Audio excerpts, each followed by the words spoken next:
Good morning. Attention pensioners across the United Kingdom. If you are currently receiving the state pension, pension credit, or any form of benefit support from the Department for Work and Pensions, you need to pause whatever you are doing and pay close attention to this message. As we move into the month of September in the year 2026, a major wave of government policy shifts, payment schedule adjustments, and crucial financial deadlines is officially taking effect.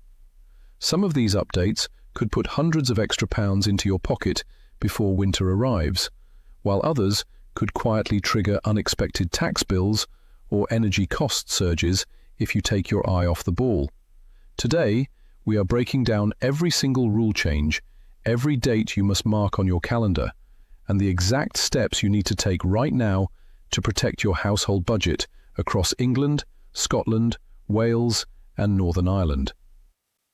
Before we begin, I would like to remind you that many pensioners could be eligible for a new extra support payment of £200.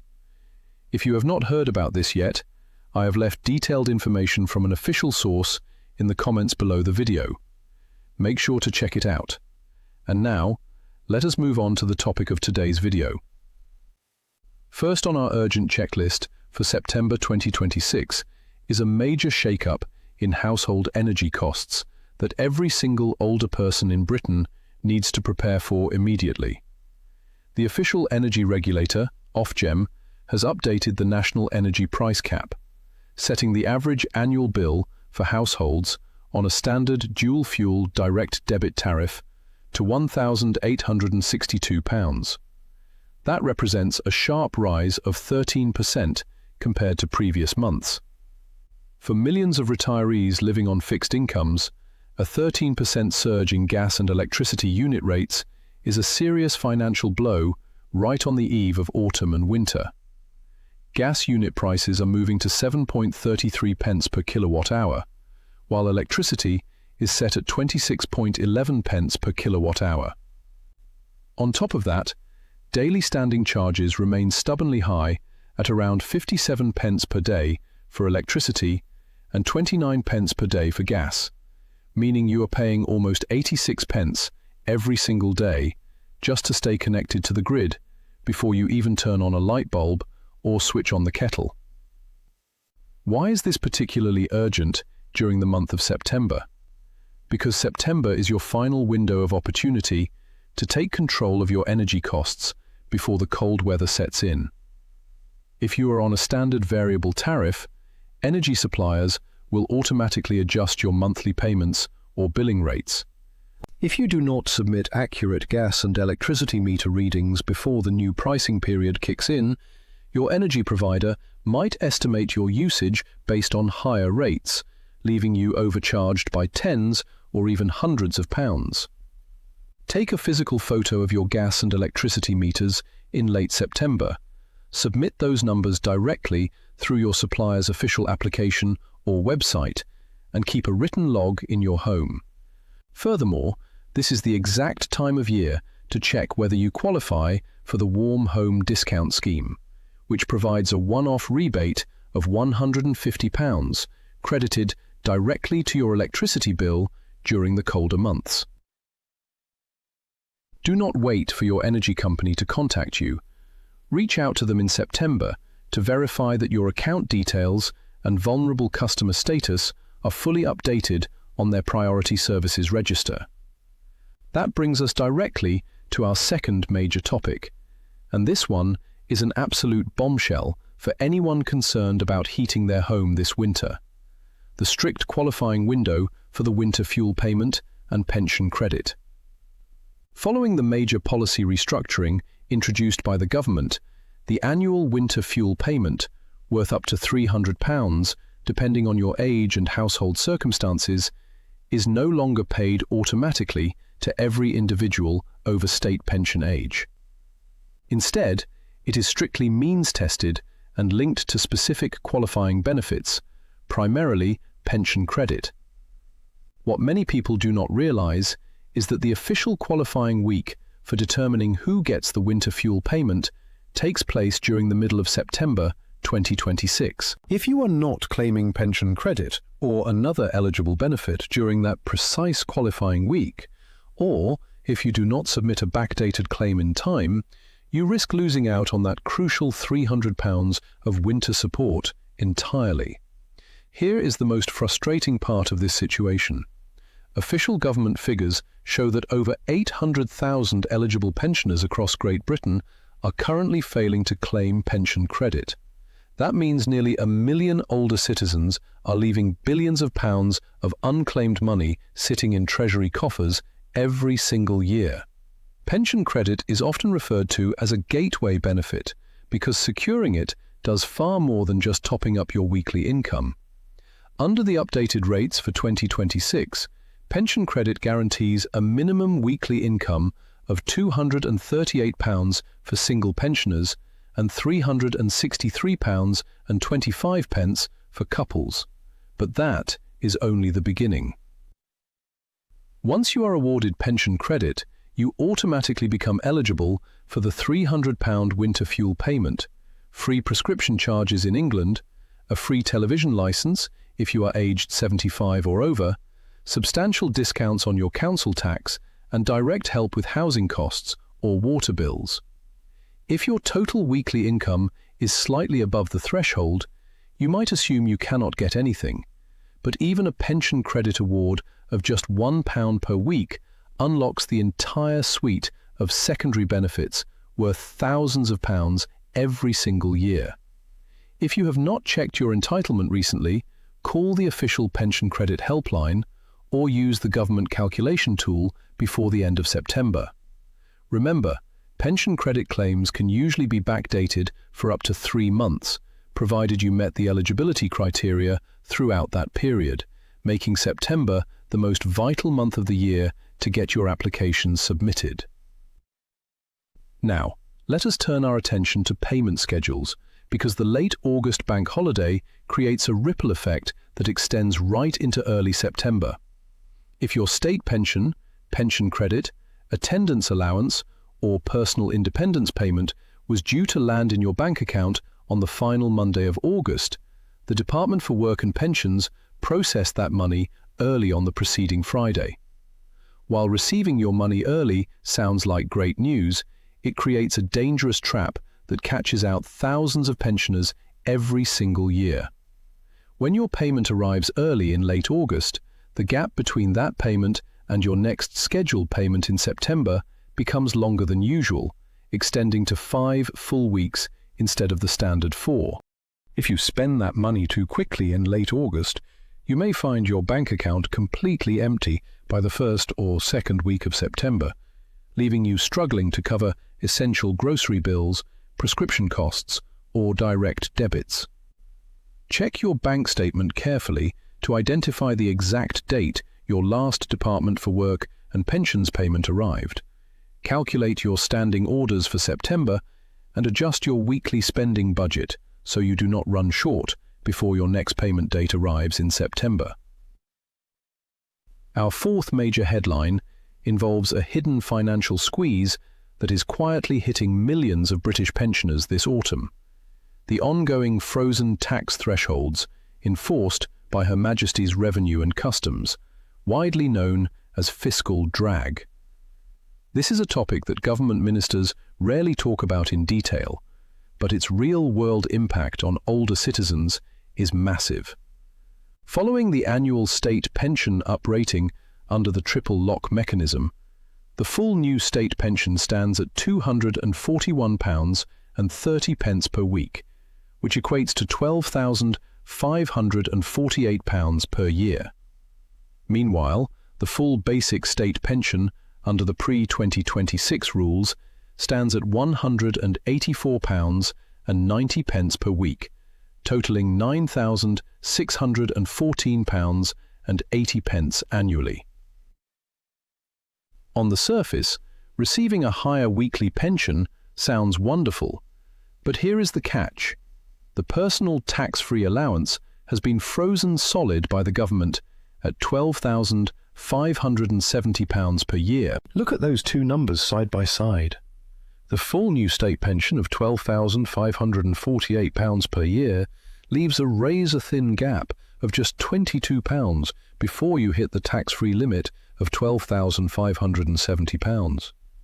If you receive even a tiny private pension of £2 a month, a modest workplace annuity, or a small amount of savings interest, your total annual income will instantly cross that £12,570 line. Once you exceed that threshold, Her Majesty's Revenue and Customs will tax every single pound of additional income at the basic rate of 20%. Millions of pensioners who have never had to deal with tax forms or tax bills in their entire lives are now receiving formal letters from the tax office informing them that they owe money or that their tax code has been adjusted. During September, as tax adjustments for the midpoint of the financial year are calculated, check your tax coding notice from Her Majesty's Revenue and Customs very carefully. If you receive a letter stating that your private pension is being taxed or that you owe tax on your state pension, verify that the income figures used by the tax authority are completely accurate. Do not pay tax on money you never actually received. Moving on to our fifth crucial topic for September 2026, we must address the major legislative and operational changes surrounding Department for Work and Pensions compliance, benefit verification, and bank account monitoring. The government has granted expanded oversight powers to compliance officers aiming to tackle fraud, error, and overpayments across the social security system. While these measures are primarily targeted at organized fraud and serious overpayments, they impact anyone receiving means-tested benefits, including pension credit, housing benefit, and council tax support.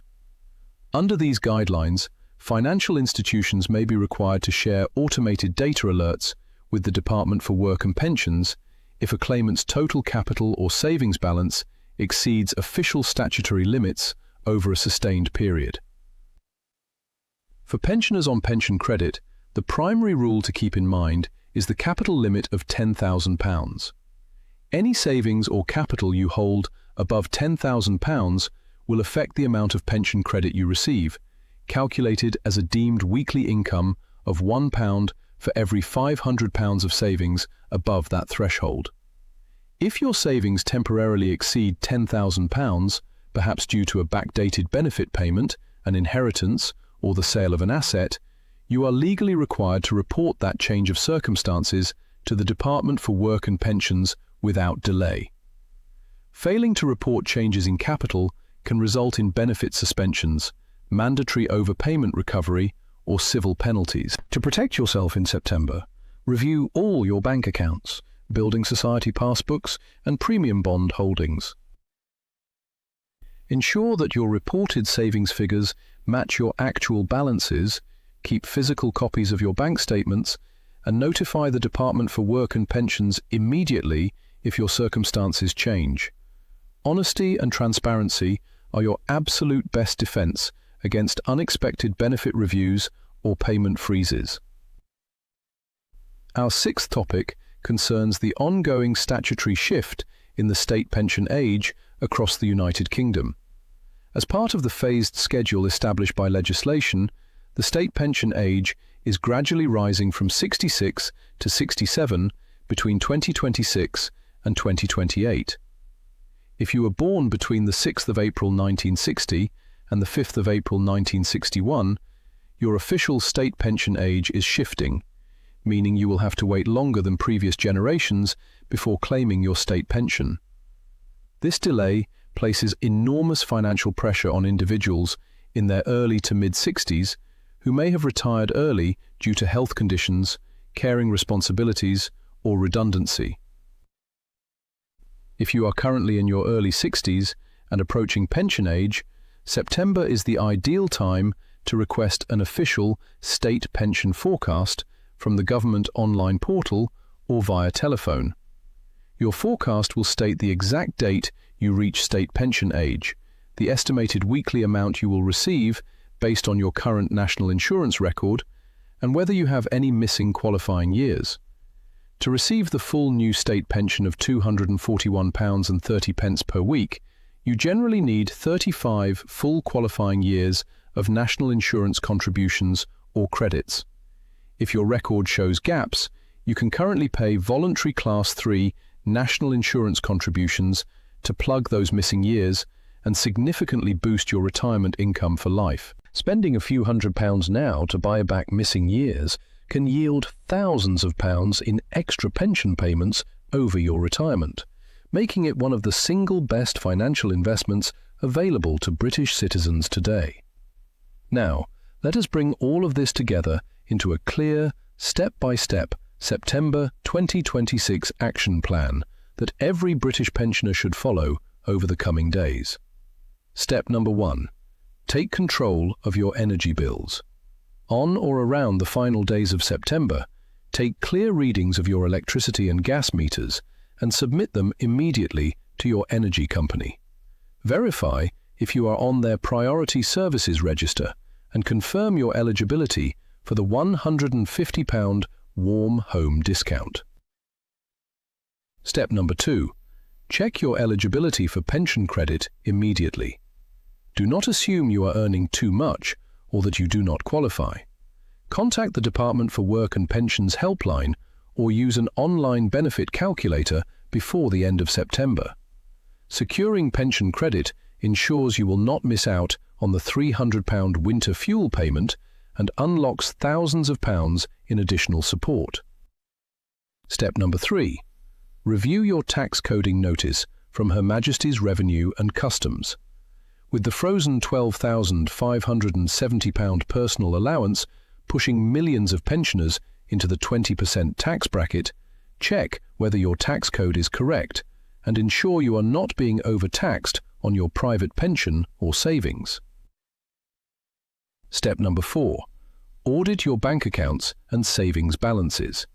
If you claim means-tested support like pension credit or housing benefit, ensure your total capital stays compliant with the £10,000 threshold and report any significant changes directly to the Department for Work and Pensions to avoid unexpected account audits or benefit suspensions. Step number 5. Request a state pension forecast if you have not yet reached pension age. Check for missing national insurance years, investigate voluntary contribution options, and confirm your precise retirement date as the state pension age transition towards 67 continues. The landscape for British pensioners in September 2026 is changing rapidly. While rising energy bills and frozen tax thresholds present real financial hurdles, thousands of pounds in unclaimed support, energy rebates, and pension top-ups are waiting for those who take proactive action today. Do not leave your financial security to chance or assume the government will automatically send you what you are owed. Take 10 minutes this week to check your accounts, submit your claims, and ensure your home is fully prepared for the upcoming winter season. Thank you so much for watching today's update. If you found this information helpful, please hit the like button below. Share this video with friends, family, and neighbors who need to stay informed, and make sure to subscribe to the channel for continuous, trustworthy news on UK pensions, Department for Work and Pensions updates, and senior entitlements. Do not forget to check the pinned comment below for the detailed guide on extra support payments, and drop a comment letting us know your thoughts on these September changes. Stay safe, stay informed, and I will see you in the next video.